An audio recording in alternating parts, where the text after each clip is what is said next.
Good afternoon and welcome to Embrace Joy, where we are walking the road to restoration. My name is Joy LaPiccolo, and I am joined today with a very special guest, Zakiyyah Austin, who truly is walking the road to restoration. Welcome, Zakiyyah, to the podcast today. Thank you, Joy. I appreciate you taking the interest in me after you being such a conqueror yourself. You've overcome so much. So I greatly appreciate you taking interest in allowing me to share my story with your platform. I am looking forward to a lot of people receiving some encouragement from your testimony because of the conquering that you have had in your life as well. There are so many people who listen to this podcast who have gone through different types of trauma. And I know with you, one of the deep traumas has been grief. So I just wanted to touch base with you and see a little bit of, I know you are a woman who is surrounded by love. You are, now that I'm getting to know you more, you are a woman full of love and passion to help other people. So I was curious, who helped shape you into that particular person that you are today, that servant heart, that person who loves others? I would say that would be three, my three base foundation, I would call it. Of course, my grandmother first. She was a caregiver to any and everybody. My aunt, that's my mom's sister. She had 7 children that she raised, and she always had to look after me while my mom worked a lot. And then, of course, least, but not least, I would say my mom, because she worked really hard as a single mom, and she was careless. I'm not sure if that's the right word, but she was carefree in how she showed up for other people. She was known as that person that showed up for people, and would give pretty much her last without you knowing it was her last. Mm, that's powerful. And when you see a lot of people who are, like you said, they will think of others before they think of themselves, that definitely carries down, and it's very evident in your life. And I know you and I had talked a little bit about how you have been able to use some of your story in writing a book, to help others as well. And I know we're going to get into that as we go through, but why did you end up writing a book? What happened in your life that you felt called to share through a book? Just me surviving this god awful motor vehicle accident. My birthday weekend of 2019. Last week was the 4-year mark, and people just knowing or assuming, only a slight bit you could assume of what I was feeling after surviving, because I lost 2 of my closest friends. If you haven't been in that situation, your mind really can't fathom what someone who did survive that would feel like. I dealt with a lot of survivors' grief, remorse. I questioned God a lot of how did I get so lucky, because I knew that I was a troubled child. So I just wondered how I got so lucky and my friends did not, because they were phenomenal women themselves. Mm. So questioning who you were as to why did you deserve to survive? Is that what you're saying? Absolutely. Mm. Yes. I I knew I don't was think. a good person. I knew underneath it all, I had worked on myself for years. When I became a mom, I knew that I could not behave in a way that was not presentable as a parent. And I did not want to continue to embarrass my mom, because, like I said, I was a challenged child. I was not such a good teenager. So those thoughts is what made me feel like at some point I wasn't deserving to have survived.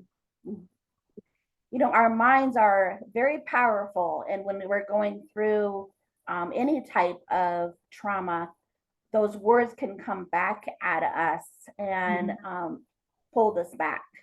So, you know, the thoughts that you had in your mind that you may not have been the teenager that you needed to be, you were still carrying on to those words, and that came in with your trauma, with the motor vehicle accident. Is that right?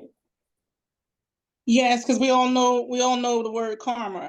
So I was figuring that possibly that was some karma for me and some of my previous behaviors. But as I said, I worked on myself as an adult to be far from that child that I once was. So I was figuring that God was favoring me for how I cleaned up my act and the way that I was positive in other people's life. So I know we had talked a little bit about how you were stuck in bed, literally stuck in bed, recovering, and you really had a lot of time to call out to God during that. How did God respond to you as far as your identity and also to give you the strength that you needed to recover? That was all I had at many hours. That was all I had because I wasn't the strong person that people assumed I was prior to that.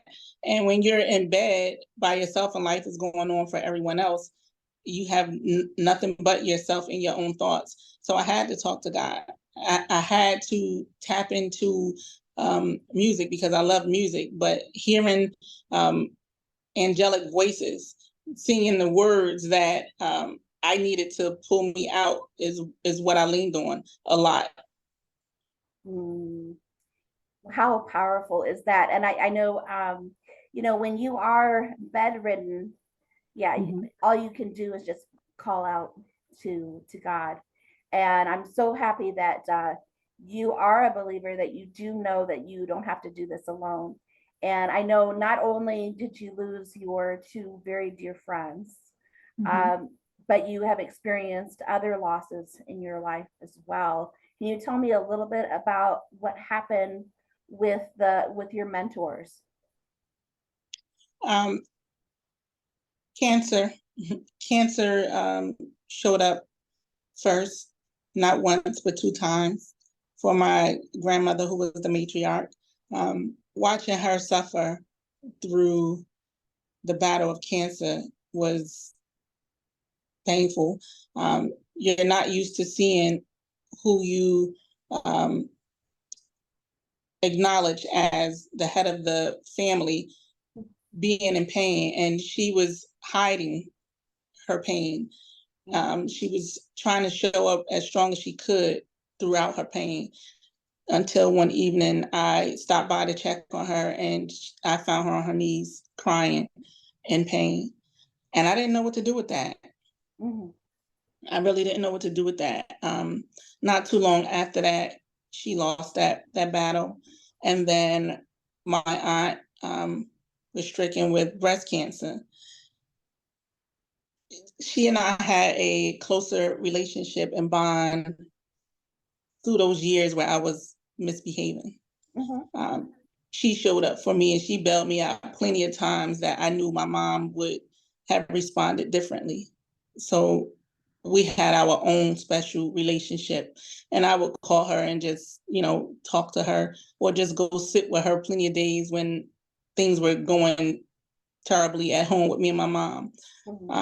When she was battling the cancer is when I became a mom, and I became a mom of 2 back to back. And it was like, because she had the 7 children, I cried on her shoulder a lot.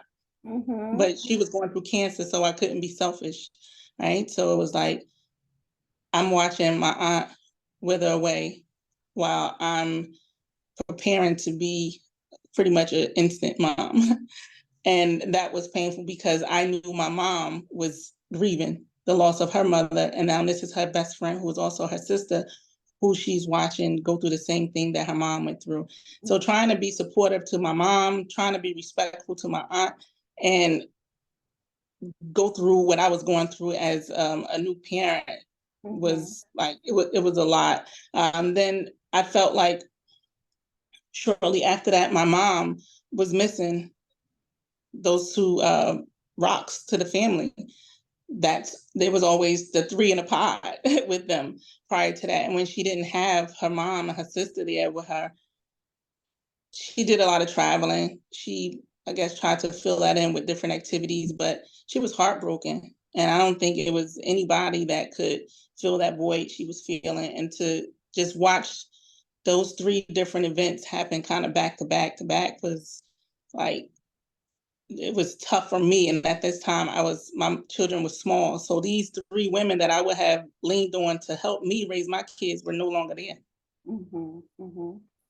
And you wonder, I mean, the questions are normal to ask as to why cancer? Why my dearest friends? Why it seemed like all at the same time you lost, amazing women in your life. And what's wonderful is God says it's okay to cry out to him. It's okay to ask those questions. We don't live in a perfect world. And but at the same time, this is another thing I know we had talked about, is we go through grief even before the funeral. So you had, as your aunt was going through cancer, it's a grief that continues. And then you get to the funeral, and then after the funeral, people try to help. They think they understand. They want to be encouraging. And how did that play a part in your life, in the people that were around you that to support you, that worked, that were able to be supportive, and some situations where it may not have been as helpful? I think I don't remember too many people showing up to be supportive there. I honestly, Joy, don't think people even knew how heavy those losses were to me, because only thing I knew how to do was carry on. I was grieving, but I was carrying on because, again, once my aunt passed, I was a mom now. So I didn't really have a chance to be to myself with that grief. I had to keep going. It was work, it was the kids, it was all of that stuff. So it wasn't much space for me to do that. And then again, when you pretend or you keep moving, people don't really know what you're going through if you don't share it. What I didn't share was my mom didn't wake up in her sleep at age 50. So that was, I don't even know the words to express that pain, because I felt I was overwhelmed at that point. I was overwhelmed. One of the ladies that I lost in this accident had just lost her mom. So we were grieving the loss of our moms at the same time. And she was trying to be supportive of me, but she was still going through it herself, right? So one of the chapters, and this, I hope I'm not going there too early, is how to support a griever. And I thought that chapter was like, oh my goodness, thank you. Somebody has finally said it, because I already went through it 3 times where people thought they were being supportive with their words. And then the worst was the last 2. And it was like, just don't say it. Don't say anything. Just let me be. I understand that you feel my pain, or you think you feel my pain, but it's some words you just don't need to hear when you're grieving. You probably do more harm than good at that hour. And there's all different types of grieving. So the fact that there was no warning at all with your mom, that's a completely different way of grieving. And everybody has their own timetable. So and the fact that you mentioned about taking care of your kids, in a lot of ways, you had to push down the grieving process in order to focus on your kids. Understandable, because they were little. But then another grief happened and it re-triggers what you hadn't already dealt with. So this book, this book is called Good Grief, right? Good Grief. Yeah. And each chapter is written by a person who has gone through some form of grief in their life. Is that right? Yes. Okay, awesome. Well, I'm going to make sure that the link is in the description so that people can go and purchase the book. But I know with you, you have a very specific, I guess I would say a specific learning experience, because it's not just multiple losses, because a lot of people that's not something someone has gone through before. Yeah. Some people don't understand. Maybe somebody hasn't even lost someone close to them yet, the word yet. But you've had multiple losses. And then in addition, I know you speak in there about the survivor's guilt. Mm-hmm. And most people would not even have a clue as to what that is like. So I know we had talked a little bit before about how this is impacting your life now. So when you are in relationships with other people around you, do you tend to draw closer to people? Do you realize that you are isolating from people? How are things going on a day-to-day basis, especially right now being the 4-year anniversary of the vehicle accident? How are you doing in your relationships today? I know for certain that I'm guarded. I definitely don't feel like I can handle another loss anytime soon. These were 5 women that meant a lot to me. 5 different relationships. And it's things that you go through in your day-to-day life that you recognize you would have called on one of those 5, whether it's funny or it's sad, it's advice, it's whatever. That's 5 different relationships that I miss deeply. And I'm not looking for a new best friend today. It's just like, I don't know. I go with the flow, but I try not to, I don't know if I can say I try not to be too close, because I think I already am close with a lot of other women that mean a lot to me, but I don't want to feel that level of pain again. And sure, I still have some that's here with me that if they were not here tomorrow, it would just be pulling the scab off all over again. So one of those women was my childhood friend since about age 8 or 9. We were inseparable as children. So you knew her, you saw me. That was like my sister. So that's like me watching my mom lose her mom and her sister, and then me losing my childhood best friend was like me losing a sister.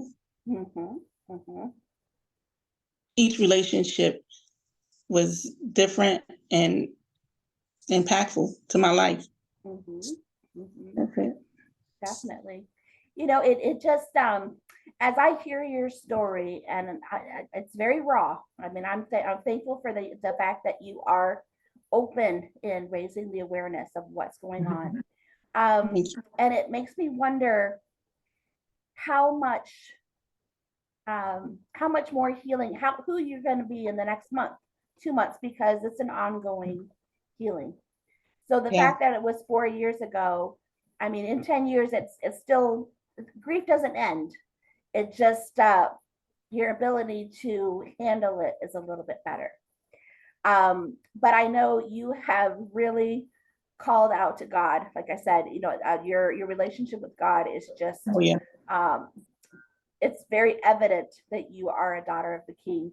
And one of the things that you had mentioned to me is not only through the prayers being bedridden, but you also mentioned affirmations. Can you tell me a little bit about what how you used affirmations to ground you. Uh, um, Even prior to the accident, I was already a journaler. Um, at some point, I felt like what I journaled the day that we left for this weekend getaway maybe had something to do with my survival. So I start every day, still today, with thanking God for today, for yesterday, and what I'm going to see and experience the next day. Because our mind can control us so much, you have to have something to keep you grounded in a positive way, because those ugly thoughts can show up at any given moment. And because people consider me a strong person, I'm not always strong because I'm still dealing with a lot. It's 4 years, but 4 years is still kind of young. Mm-hmm. So as this anniversary was showing up, I was not in a good space mentally. I had to constantly keep a book in front of me. I had to go through my affirmations. You need to have something that you rely on. If it's not always being in church, because I don't physically go into church, I have my pastors that I follow, and I tap into them through YouTube. And I'm very obvious about loving what I find on YouTube.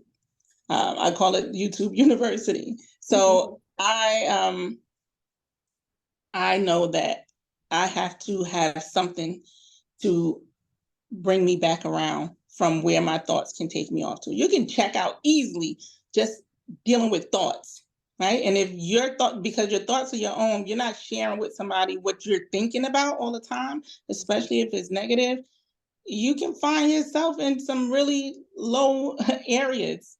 And that's when people commit suicide, right? Because they allow their thoughts to drive them. Mm-hmm. And if my thoughts is what's going to drive me, I can't rely and I can't allow negative thoughts to infest my well-being. Mm-hmm. I can't. Mm-hmm. You know, and it's interesting that you know, you had mentioned about you kind of being guarded, and I understand completely why you would be a little guarded, because another loss will happen, and it's just I can't handle one more loss, but yet we do. Yeah. God does get us through that next loss, and but if our I'm mind, needing a break though. I'm needing a break. I need him to give me yeah, a long break, right, please. right. Yeah. But if our mind is centered on giving the word, centered on the words of truth that God is going to get us through, and He brings about all things together for good for those who love Him and are called according to His purpose. He talks about how He is going to restore us. He is going to bring us beauty for ashes. And so even in the midst of, I mean, such horrific pain, you think about the people in the Bible who experienced the loss of a child. I mean, people who, you know, Ruth, who lost her mother-in-law and, you know, her best friend, you know, they had to go, the whole, that, you know, where they had to move to a different country, whatever, all these different things that happen in scripture, that profound loss, it's no different than what we're going through today. And it's interesting that you mentioned about suicide, because there is a different types of suicide. In my, we can actually pull back from life, stop living life, but still be here. Yeah, definitely. And that's not healthy, not healthy. So it's trying to figure out, okay, how do I deal, not just deal, how do I heal from what I went through so that I actually am not walking broken, and that I'm actually able to walk with restoration, with freedom, with joy. So many of us, we go through things and we're just stuck.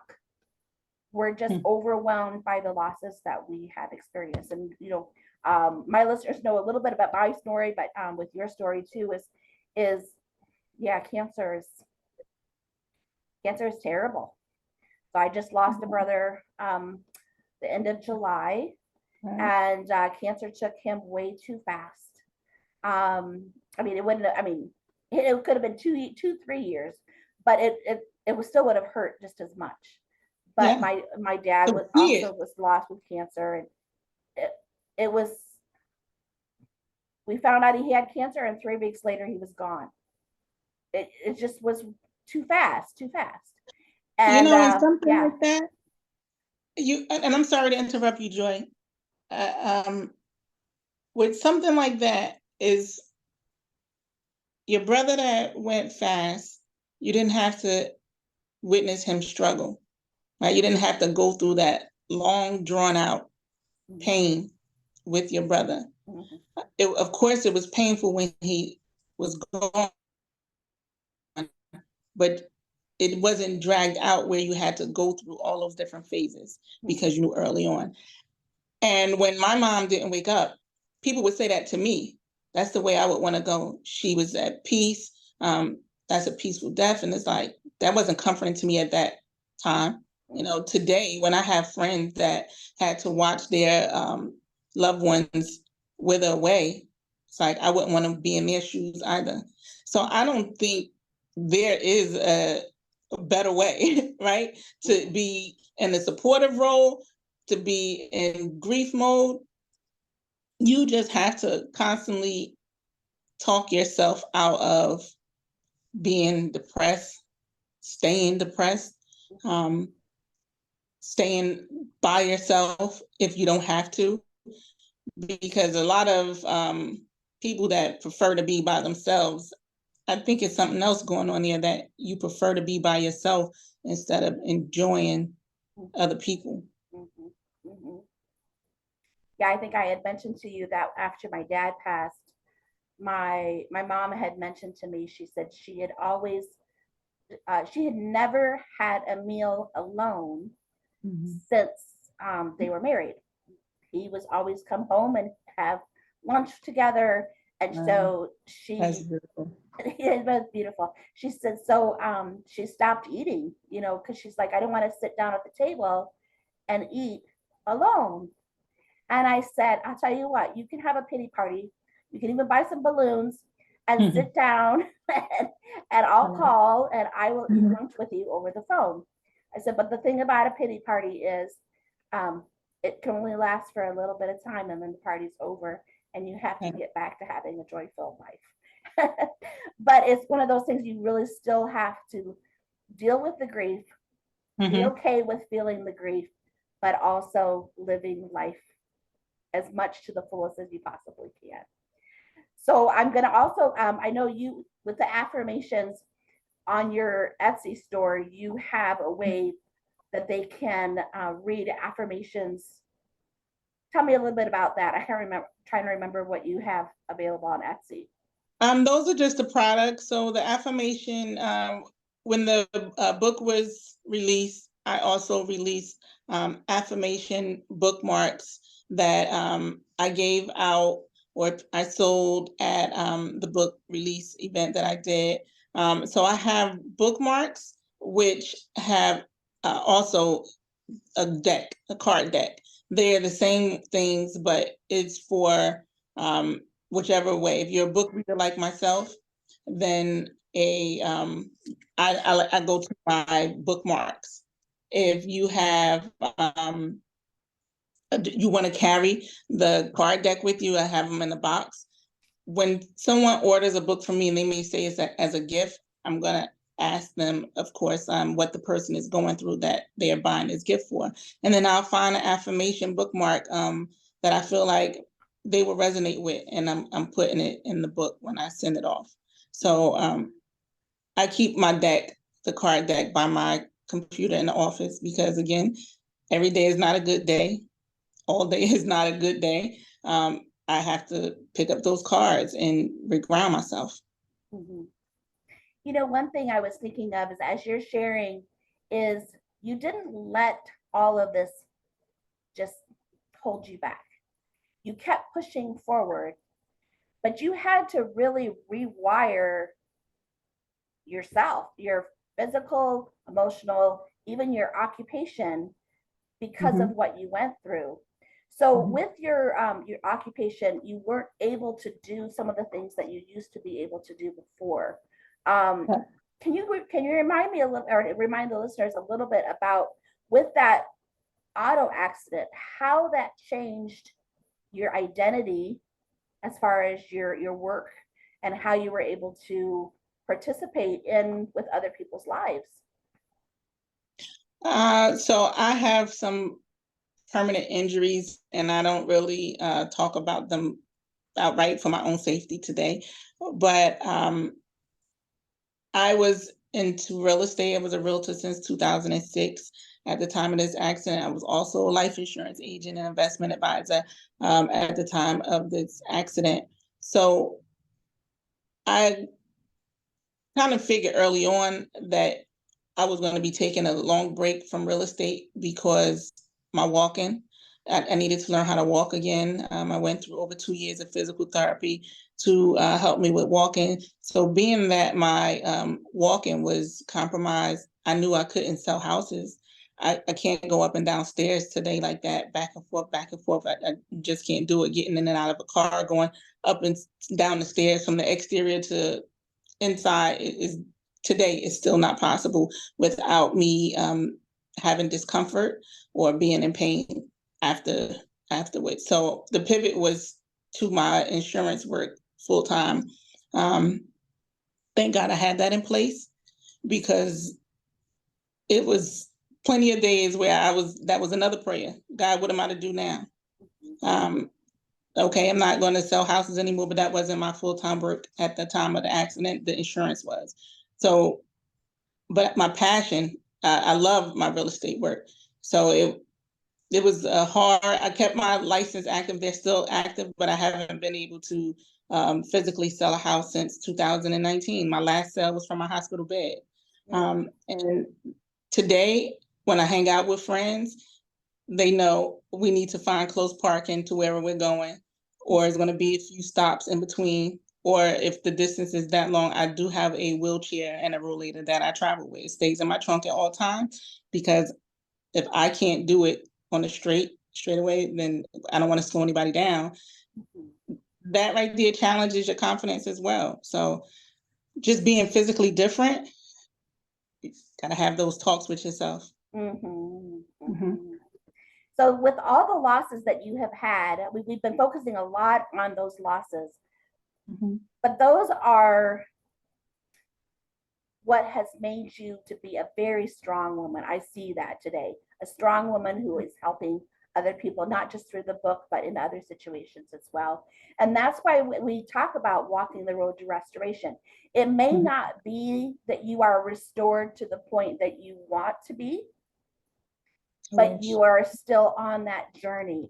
And how far you have come is evident through your smile, through what you have shared, and through your servant heart in writing this book. I am just so blessed to be able to get to know you a little bit better. I hope Thank you. that this has been helpful for other people as well. And I definitely am going to put that link in there so people can get the book and the affirmation cards and bookmarks. But Zakiyyah, again, thank you so much for your openness, your raising awareness for grief. And I just, again, happy birthday. I know it was a very Thank you. hard birthday, Thank but you. I see God in you, and I know He is restoring you right now. Oh, So, thank well, you. Thank you. This conversation, it took me years to be able to get through a conversation like this without the waterfall. So I am blessed to have come across you as well, Joy, for you to take the interest in sharing my journey with your viewers and us sharing how we conquered these dark hours and our physical impairment today. definitely. And for those of you that are listening, this is a dark hour if you've lost someone, but it is not your entire story.